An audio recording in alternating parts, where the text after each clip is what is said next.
What's going on, guys? Welcome to Inside the Horseshoe Podcast. My name is Matt, and on Tuesday, the Indianapolis Colts are going to have to cut their roster down from 90 players all the way to 53 players. That is a lot of players that are going to be released on Tuesday. And every single year, there's at least one team that makes a move, that cuts a player, that surprises a lot of people. So I got a few players that I wanted to talk about today that I believe could be surprise cuts for the Indianapolis Colts. But before I get into it, if you're new, if you haven't already, I would greatly appreciate if you would click the subscribe button. Also click the bell icon so you're notified when I upload a video or when I go live. If you like this video, smack that like button. Leave your thoughts in the comments down below. What are some other players that I did not mention that you believe could be some surprise roster cuts? Let me know in the comments down below. And if you have a Twitter, make sure you follow me on Twitter at horseshoe_pod. There is a link in the description down below. So I got three players we're going to talk about today. They're all going to be on offense because, to be honest, when it comes to the defensive side of the ball, there's not really one player that's sticking out to me that I think could be a surprise cut. So we're going to just stick with the offense here. And we're going to start off with the one that is probably the least surprising of the three we're going to talk about today if you're on Twitter and whatnot. And that would be Mo Alie-Cox.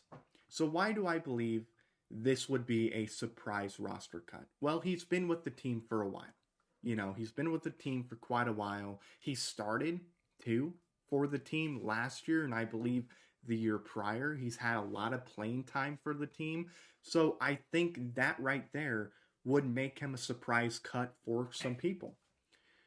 Here's why I think he's going to get moved, though. Reason number one is financially, right? Financially, this would be a good move for the Colts. Yes, there would be about $2 million of dead cap that would affect this year, right? They can afford that. They can do that. They'll be perfectly fine.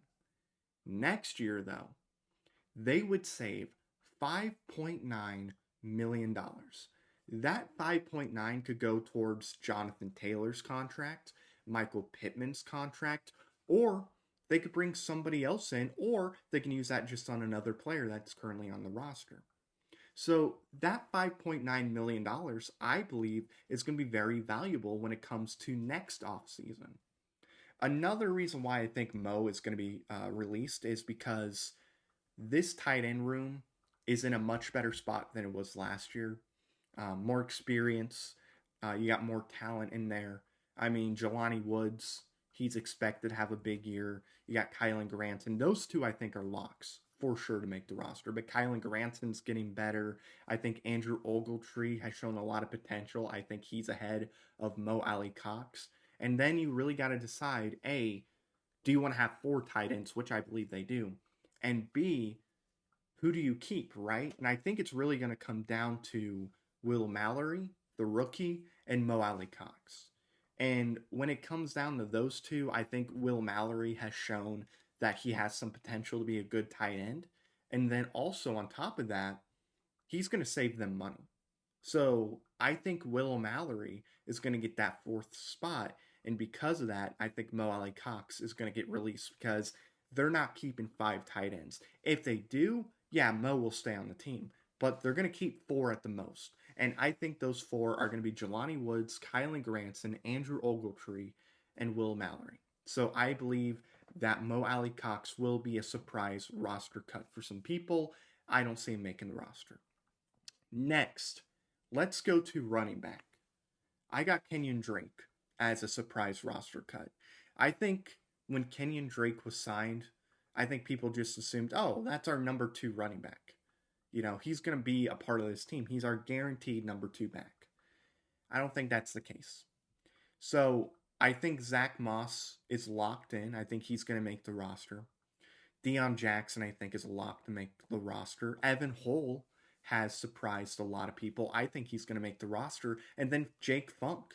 I think Jake Funk has played good football too. And I think it really comes down to, let's say Jonathan Taylor's not a part of the team. That final running back spot, which would be the 4th spot, would go to Jake Funk or to Kenyon Drake, and I think it's going to be Jake Funk. I think you got your veteran in Zach Moss. I don't really see a need to bring Kenyon Drake here, and I'll be honest, I think that Jonathan Taylor is going to be a part of this team. So that means you got to decide, okay, who gets those other three spots? I think Deion Jackson is a lock to get one of those spots. I think Zach Moss is a lock to get one of those spots. And then you got Evan Hull, who has played really good. So I think Evan Hull gets that third spot.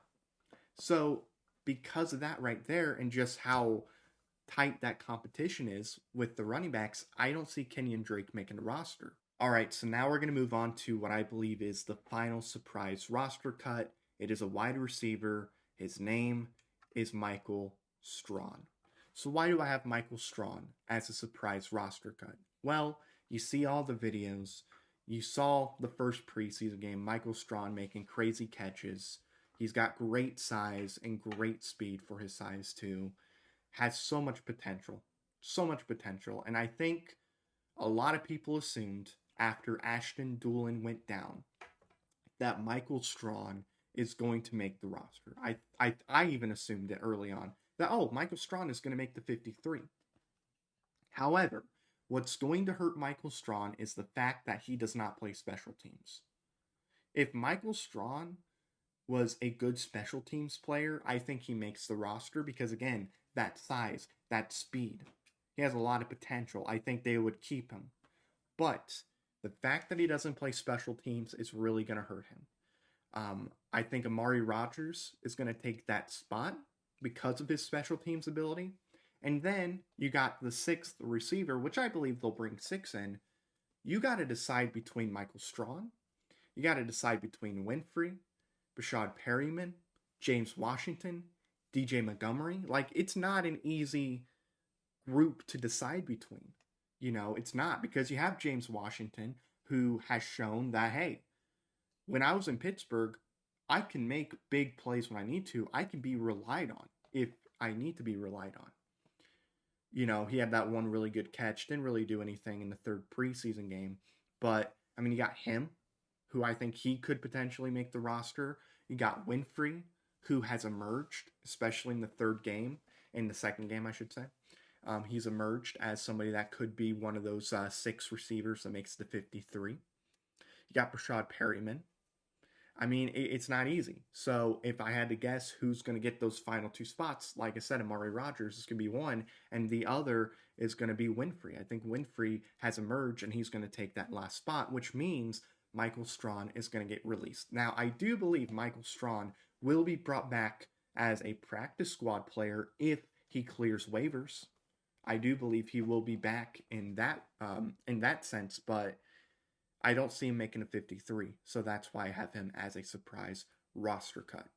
He has so much potential. He really does. And I really hope he does reach his potential, but I just don't see him making a 53. Not this time, anyway. But that's going to do it. I think there could be more surprises, too, that nobody sees coming. We'll, of course, find out when that day gets here, which is Tuesday.